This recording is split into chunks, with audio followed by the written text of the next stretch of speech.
Ben Miller walked through the metal corridors of Nexus Prime, his toolbox clanging softly against his leg with each step. The massive space station rotated slowly in the void between three star systems, serving as the galaxy's largest trading hub. Ships from hundreds of different worlds docked here every day, bringing cargo, passengers, and problems that needed fixing. As one of only 12 humans working on the station, Ben stood out among the thousands of alien workers. Most species towered over him or had extra arms or strange skin colors, but humans had earned their place here through one simple fact: they were incredibly good at fixing things that others gave up on. Ben had been working maintenance on Nexus Prime for 3 years now. Every morning he checked his assignment list and headed out to repair whatever had broken overnight. Air recyclers, gravity generators, water purifiers, communication arrays. If it was mechanical and it was broken, Ben could probably fix it. The work was honest and straightforward. Unlike the complex politics of galactic trade or the mysterious technologies of advanced species, a broken machine was just a broken machine. You figured out what was wrong, you fixed it, and it worked again. Ben liked that simplicity. This morning felt different, though. His supervisor, a large blue-skinned Thanari named Kos, had mentioned that a new engineer would be joining Ben's repair team. Ben had worked alone for so long that the idea of a partner seemed strange. "She's from the Velkari homeworld," Kos had said, his 4 eyes blinking in sequence. "Very smart people, the Velkari. You'll learn a lot from her." Ben knew about the Velkari from station gossip. They were one of the more advanced species in the galaxy, known for their elegant appearance and brilliant minds. Most Velkari worked in research or high-level engineering positions. It was unusual for one to take a maintenance job. He arrived at Docking Bay 7 where a malfunctioning cargo loader needed repairs. The massive machine sat silent, its mechanical arms frozen in mid-motion. Several shipping containers hung suspended in the air, held by the station's gravity fields. "You must be Ben." He turned toward the voice and felt his breath catch. The speaker was unlike anyone he had ever seen. She stood about his height, with smooth silver-blue skin that seemed to shimmer under the bay's lights. Her hair was deep purple, almost black, and fell in gentle waves past her shoulders. Her eyes were large and violet, with an intelligence that seemed to see everything at once. "I'm Zara," she said, extending her hand. "I've been assigned to work with you." Ben shook her hand, trying not to stare. Her skin was warm and soft, not cold like he had expected. "Nice to meet you. I wasn't expecting a Velkari in maintenance." Zara smiled, and Ben noticed that her teeth were perfectly white and slightly pointed. "My people believe in understanding technology from the ground up. I requested this position to learn how the station really works." She walked over to the broken loader and began examining it with practiced eyes. Ben watched as she traced the machine's power cables and studied its control systems. Her movements were graceful and precise, like a dancer performing a familiar routine. "The primary servo motor has seized," she said after a few minutes. "But the real problem is in the feedback loop. Someone tried to repair this before and used the wrong calibration." Ben pulled out his scanner and confirmed her diagnosis. She was right on all counts. "How did you know that just by looking?" "Velkari are naturally good at seeing patterns," she said. "We notice things that others might miss." They worked together to disassemble the loader's control unit. Ben handled the heavy mechanical work while Zara focused on the delicate electronic repairs. She worked with small, precise tools, her fingers moving quickly over circuits and connections. As they worked, Ben found himself stealing glances at her. The way she concentrated on a problem, biting her lower lip slightly. How she tucked a strand of hair behind her ear when she was thinking. The quiet satisfaction in her voice when she solved a particularly tricky issue. "There," she said, replacing the final component. "Try it now." Ben activated the loader. The mechanical arms moved smoothly through their test sequence, and the suspended cargo containers settled gently onto the loading platform. "The repair was perfect. Excellent work," Ben said. "That would have taken me twice as long working alone."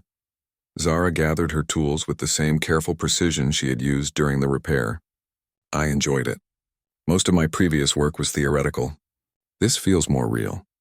Over the following days, Ben and Zara fell into a comfortable working rhythm. She had an intuitive understanding of complex systems that complemented his practical repair skills. More importantly, she seemed to genuinely enjoy the work, approaching each new problem with curiosity rather than frustration. Ben learned that Zara had left a prestigious research position on her homeworld to work on Nexus Prime.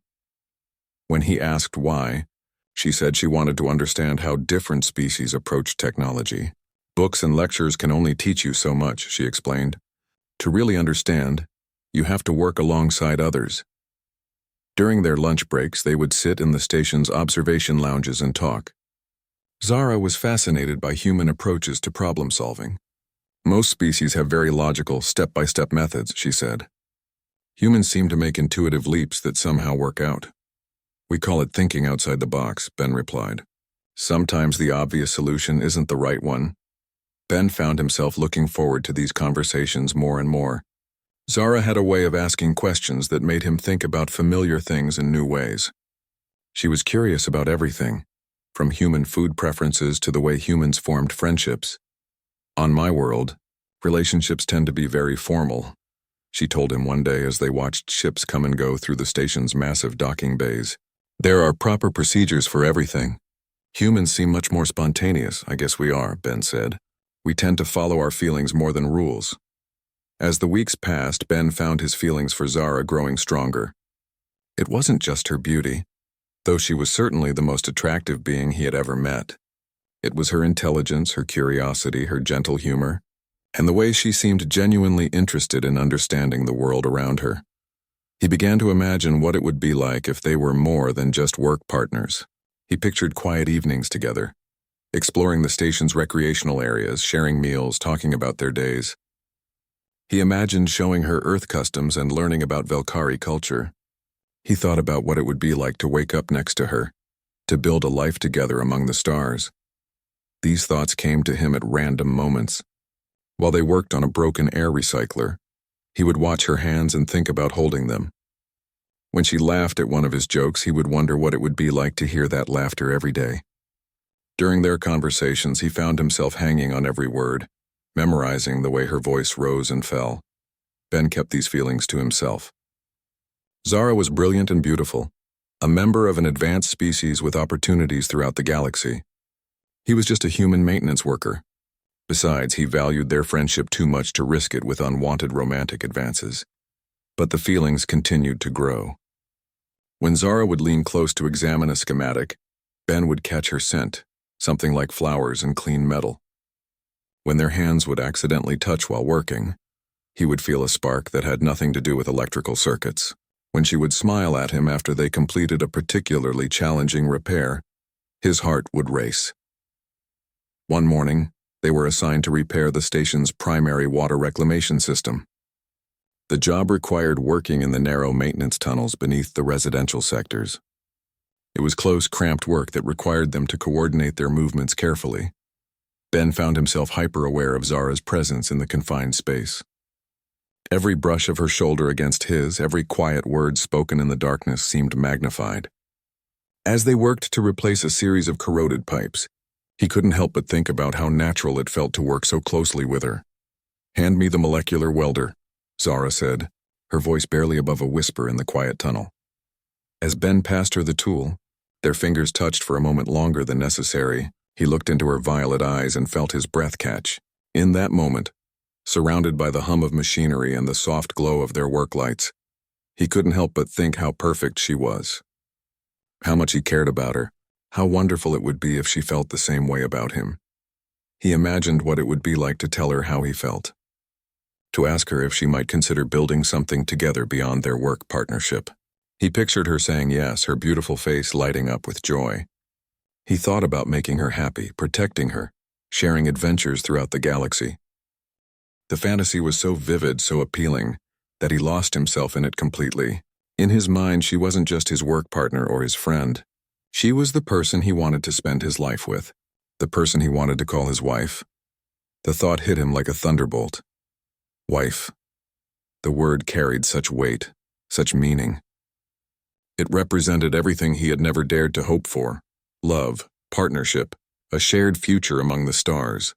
Looking at Zara in the dim light of the maintenance tunnel, bent over her work with that familiar expression of concentration, Ben felt his heart swell with emotion. Yes, he thought to himself, she would make the perfect wife. Intelligent, kind, beautiful, curious about the world.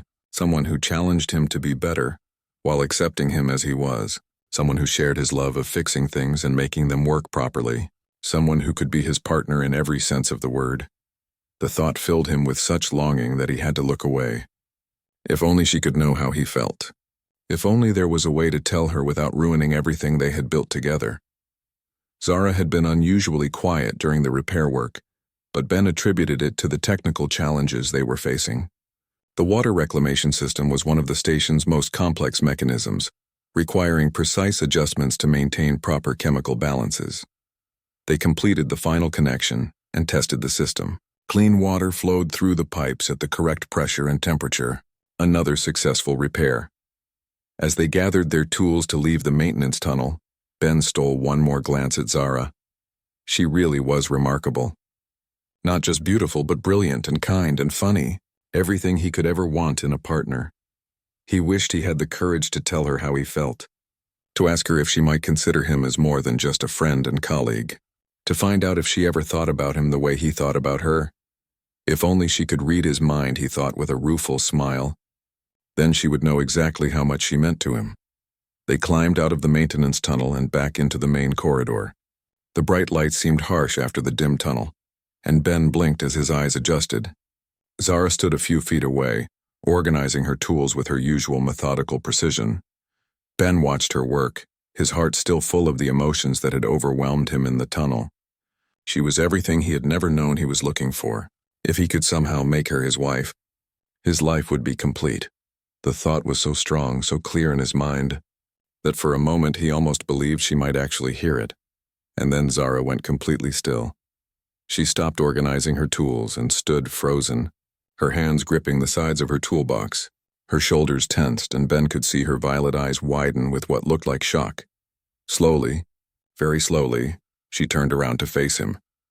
Her expression was a mixture of surprise, concern, and something else Ben couldn't identify. She looked at him as if seeing him for the first time, her violet eyes searching his face with an intensity that made him uncomfortable. "Ben," she said quietly, her voice carrying a strange note he had never heard before. "Yes?" he replied, confused by her sudden change in demeanor. Zara took a deep breath, and when she spoke again, her words hit him like a physical blow. "I heard that, human. All of it." Ben felt the blood drain from his face. The corridor around him seemed to spin, and he had to grab the wall for support. His mind raced, trying to process what she had just said. Heard what? How could she have heard anything? He hadn't spoken aloud. His thoughts about her, about wanting her as his wife, about all the feelings he had been keeping carefully hidden, those had been private. Those had been in his head, unless they hadn't been. Ben stared at Zara in growing horror as the realization hit him. The Velkari, their natural abilities, the way she always seemed to understand things without explanation, her comments about seeing patterns that others missed. Telepathy. The Velkari were telepathic, and she had heard everything, every private thought, every romantic fantasy, every moment when he had imagined her as his wife, his partner, his everything. She had been listening to it all without him ever knowing. Ben felt his face burn with embarrassment and shame. All this time he had thought he was being careful, respectful, keeping his feelings to himself. Instead, he had been broadcasting them directly into her mind like some kind of emotional radio station. "Oh," he managed to whisper, the word barely audible. Zara's expression softened slightly, but she made no move to come closer. "Ben, I'm sorry. I should have told you earlier about my abilities. I thought you knew about Velkari telepathy." Ben shook his head numbly. He had heard rumors about various species having mental abilities, but he had never paid attention to the details. He had been too focused on his work, too busy trying to fit in as one of the few humans on the station. "How much?" he asked, his voice hoarse with mortification. "How much did you hear?" Zara looked away, her silver blue skin darkening slightly in what Ben realized must be her version of a blush. "Strong emotions are hard to ignore," she said quietly. "Especially human emotions. They're much more intense than most species." Ben closed his eyes and wished he could disappear. Everything he had felt, everything he had imagined, every private moment of longing and hope. She had experienced it all. The embarrassment was so overwhelming that he couldn't even look at her. "I need to go," he said suddenly, gathering his tools with shaking hands. "Ben, wait!" Zara called after him, but he was already walking away, his face burning with shame. He didn't stop until he reached his quarters, where he sat on his small bed and stared at the metal walls. The woman he cared about more than anyone in the galaxy now knew every intimate detail of his feelings for her. There was no taking it back, no pretending it hadn't happened. The next morning, Ben arrived at work to find a message waiting for him. Zara had requested a transfer to a different department. She would be working with the station's communications array team effective immediately. Ben stared at the message for a long time, feeling something inside his chest break apart. He had lost her completely, not just as a romantic possibility, which had always been unlikely, but as a friend and colleague. His feelings had driven away the best thing that had happened to him since arriving at Nexus Prime. He spent the rest of the day working alone, fixing broken machines with mechanical precision, while trying not to think about violet eyes and silver blue skin and the sound of gentle laughter in maintenance tunnels, but he couldn't stop thinking about her words. "I heard that. Human." The way she had said human, not with disgust or mockery, but with something that almost sounded like wonder. As if his thoughts had surprised her in ways she hadn't expected. Ben shook his head and returned to his work. It didn't matter now. Whatever she had heard in his mind, it had been enough to make her want to get as far away from him as possible. And that told him everything he needed to know about how she felt in return. 3 days passed without Ben seeing Zara anywhere on the station. He went about his maintenance work with mechanical efficiency, but the joy had gone out of it. Every corridor reminded him of conversations they had shared. Every repair job felt incomplete without her insights and gentle humor. Koss noticed the change immediately. "You work like a broken machine," the blue-skinned supervisor observed during their daily briefing. "All function, no spirit. What happened to your partner?" "She transferred to communications," Ben replied, not meeting his supervisor's four-eyed gaze. Koss rumbled thoughtfully. "Velkari don't usually change assignments without good reason." "Did you offend her somehow?" Ben's face heated up. "Something like that." Koss studied him for a moment, then handed him a work tablet. "Today you fix the environmental controls in Section C alone, since you seem to prefer it that way now." Ben took the assignment and headed out, grateful to have something that would keep his hands and mind busy. Section C housed mostly administrative offices and small businesses. The environmental controls there were older and required careful calibration to maintain proper temperature and air circulation. He had been working for about 2 hours when the lights flickered. Ben looked up from the control panel he was repairing, frowning. Power fluctuations were unusual on Nexus Prime. The station's fusion reactors were designed to provide steady, reliable energy. The lights flickered again, then went out completely. Emergency lighting kicked in a few seconds later, bathing the corridor in a dim red glow. Ben's communication device crackled to life with Koss's voice. "All maintenance teams, report to emergency stations immediately. We have a major power failure affecting multiple sections." Ben quickly gathered his tools and headed for the nearest emergency station. The corridors were filled with confused aliens speaking in dozens of different languages. Some were calm, others clearly agitated by the sudden darkness. At the emergency station, Ben found chaos. Koss was coordinating multiple repair teams while fielding reports from all over the station. The big Thanari's 4 eyes were blinking rapidly with stress. "Ben, good," Koss said when he spotted him. "We have a massive solar storm hitting the system. Electromagnetic radiation is interfering with our power grid and communication systems." Ben had heard about solar storms but never experienced one. "How bad is it?" "Bad enough. We've lost main power to 40% of the station. Life support is running on backup systems, but those won't last long. Worse, the storm is preventing ships from docking or leaving. We're stuck here until it passes." Koss handed him a portable scanner and a heavy-duty repair kit. "I need you to check the emergency power systems in Section F. Some kind of cascade failure has shut down the backup generators there." "What about the people in Section F?" Ben asked. "Evacuated to other areas mostly. But there might be a few stragglers trapped by security doors that defaulted to locked position." Koss's expression was grim. "The manual overrides are in the maintenance tunnels.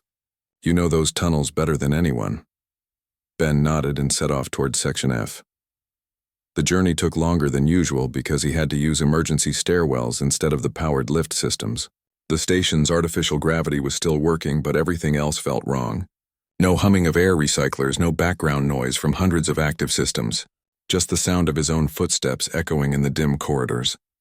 Section F was completely dark except for a few emergency lights that cast eerie shadows on the walls. Ben activated his portable lamp and began looking for the maintenance access points. The backup generators were located deep in the station's infrastructure, accessible only through narrow service tunnels. He found the first access hatch and squeezed through into the maintenance area. The space was cramped and filled with pipes, cables, and ventilation ducts. Ben had to crawl on his hands and knees in some sections, following his scanner's readings toward the generator room. The tunnel network in Section F was more complex than other areas of the station.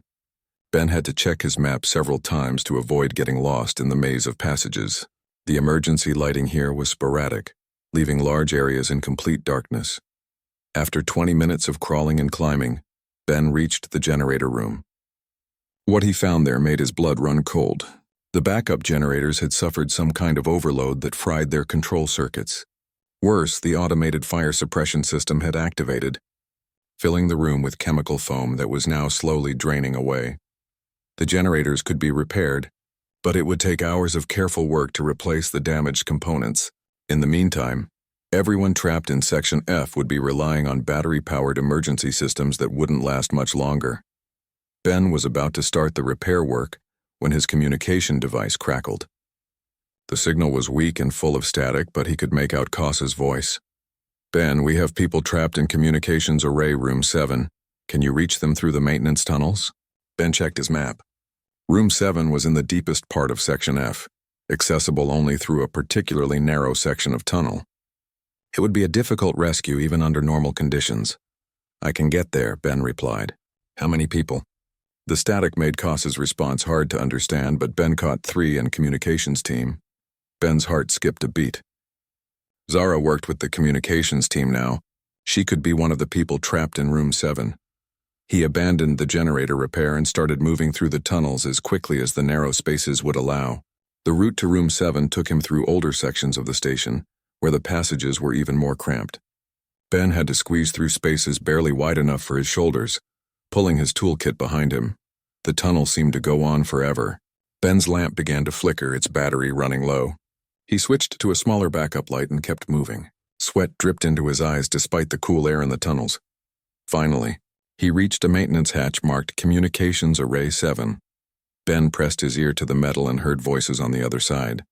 He knocked 3 times and heard someone respond with relief. "Help is here," a voice called out. "We're trapped by the security door." Ben opened the hatch and squeezed through into the communications room. 3 figures stood in the dim emergency lighting, and Ben's heart nearly stopped when he recognized one of them. Zara stood near a bank of communication equipment, her silver-blue skin pale in the red glow of the emergency lights. With her were 2 other technicians Ben didn't recognize, both looking anxious and tired. "Ben," Zara exclaimed when she saw him emerge from the maintenance hatch. "I didn't know you were part of the rescue team." "Just me," Ben said, trying to keep his voice steady.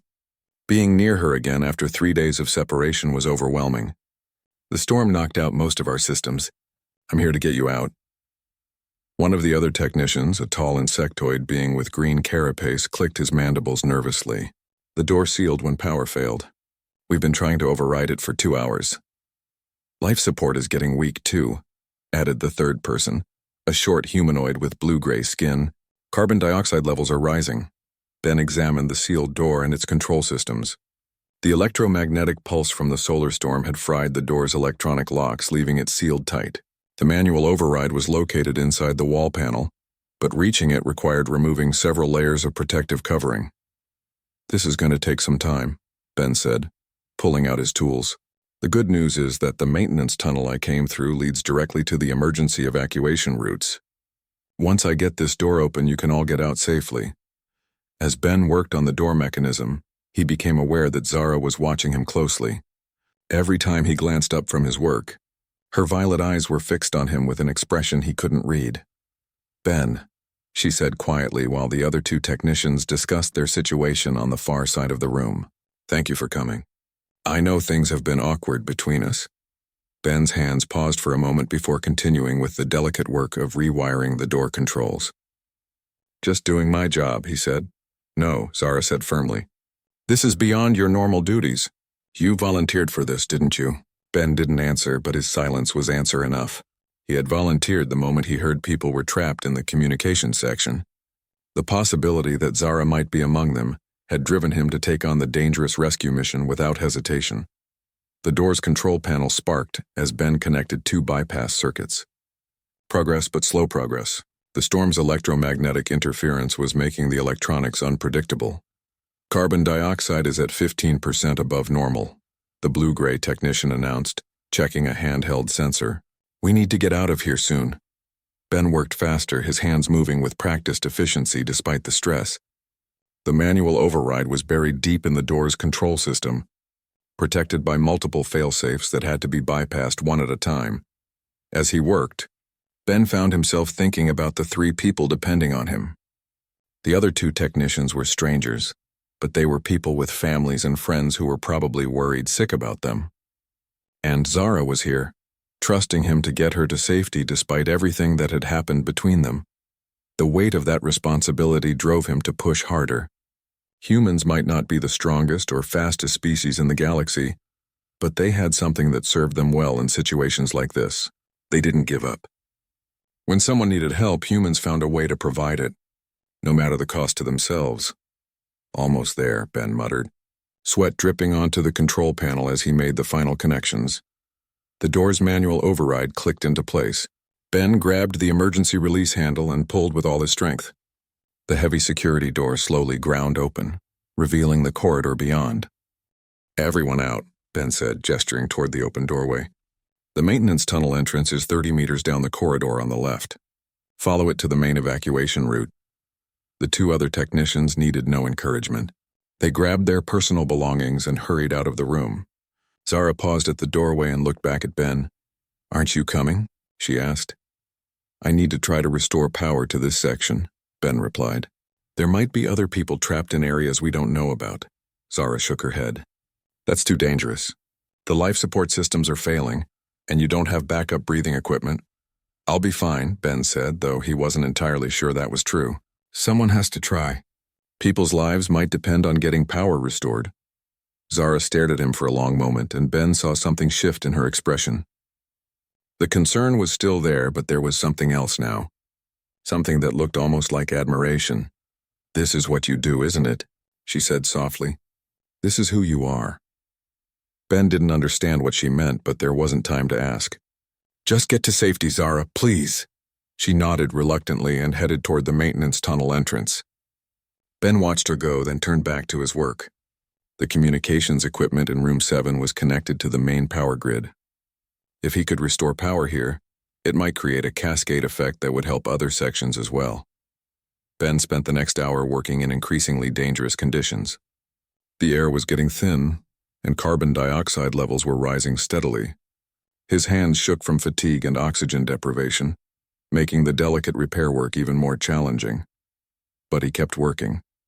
Somewhere in the station, people might be trapped in similar situations. Every minute without power increased the danger for everyone aboard Nexus Prime. Ben couldn't live with himself if he didn't try everything possible to help. Finally, after what felt like an eternity, the main power coupling responded to his repairs. Lights flickered on throughout the room, and the welcome hum of air recyclers filled the space. Ben had done it.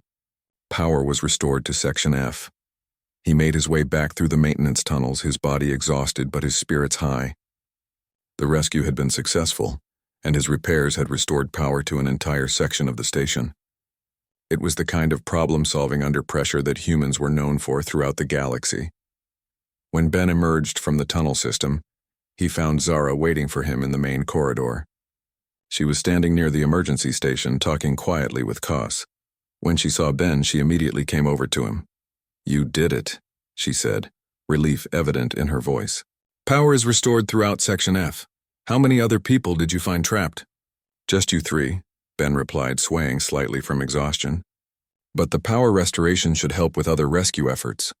Zara steadied him with a gentle hand on his arm. You need medical attention and food and rest. I'm fine, Ben protested, but his legs chose that moment to buckle slightly. No, you're not, Zara said firmly. You've been breathing bad air for hours and working under extreme stress. Come on. She guided him to a nearby seating area and made him sit down. From somewhere, she produced a bottle of water and what looked like protein bars. Eat, she commanded, and Ben was too tired to argue. As he ate and drank, Ben became aware that Zara was studying him again with that same intense expression she had worn in the communications room. Ben, she said finally, I need to tell you something about what happened 3 days ago. Ben's stomach clenched. He had been dreading this conversation, but there was no avoiding it now. You don't need to explain anything, he said quickly. I understand why you transferred. What I was thinking was inappropriate, and I'm sorry. Zara shook her head. You don't understand at all. That's the problem. She was quiet for a moment, organizing her thoughts. When she spoke again, her voice was soft and careful. On my world, relationships are very formal and logical. Two people examine each other's qualities, determine compatibility, and agree to partnership based on practical considerations. Love, as humans understand it, doesn't really exist among my people. Ben frowned, not sure where she was going with this. When I heard your thoughts that day in the maintenance tunnel, Zara continued, I was shocked. Not because they were inappropriate, but because they were so different from anything I had ever experienced. Different how? Ben asked. Zara's silver blue skin darkened slightly. Most species think about attraction in simple terms. Physical appeal, social status, genetic compatibility. But human thoughts about love are incredibly complex and beautiful. You weren't just thinking about me as a potential mate. You were imagining an entire shared life filled with emotional connection, partnership, growth, and genuine care for my happiness. Ben felt his face redden. That's embarrassing. No, Zara said firmly. It's wonderful. Do you know how rare that is in the galaxy? Most beings form relationships based on convenience or biological drives, but humans create emotional bonds that are deeper and more meaningful than anything I've ever encountered. She leaned forward, her violet eyes intense. When you thought about wanting me as your wife, you weren't thinking about possessing me or using me. You were imagining ways to make me happy, adventures we could share, how you could support my goals and dreams. You thought about protecting me, but also about being proud of my accomplishments. You imagined growing old together and still finding joy in each other's company. Ben stared at her, hardly daring to believe what he was hearing. That kind of emotional depth is why humans are so valued throughout the galaxy, Zara continued. It's not just your problem-solving abilities or your refusal to give up. It's your capacity for love that makes you special. Then why did you transfer? Ben asked. Zara looked away, and when she spoke, her voice was barely above a whisper. Because I realized that I wanted to experience that kind of love for myself, and that terrified me.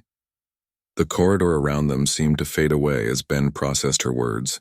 You wanted to experience it? Your thoughts about me weren't one-sided, Zara said, meeting his eyes again. I found myself thinking about you too, wondering what it would be like to build that kind of relationship. But I've never felt anything like that before, and I didn't know how to handle it. Ben's heart began to race. And now? Zara smiled, and it was the most beautiful thing Ben had ever seen. Now I've spent 3 days missing you terribly. Missing our conversations, our work together, your terrible jokes about broken machines. And today, watching you risk your life to save people you barely know, I realized something. What? Ben asked. I realized that those feelings you were having weren't just fantasies. They were possibilities. Real possibilities if I'm brave enough to try. Ben felt a smile spread across his face. You want to try? I want to learn about human love, Zara said. I want to understand what it means to form those deep emotional bonds you were thinking about. And I want to learn with you, if you're willing to be patient with someone who's never done anything like this before. Ben reached out and took her hand, just as he had imagined doing so many times. Her skin was warm and soft, and when she squeezed his fingers, he felt like his heart might burst with happiness. I'd like that very much, he said.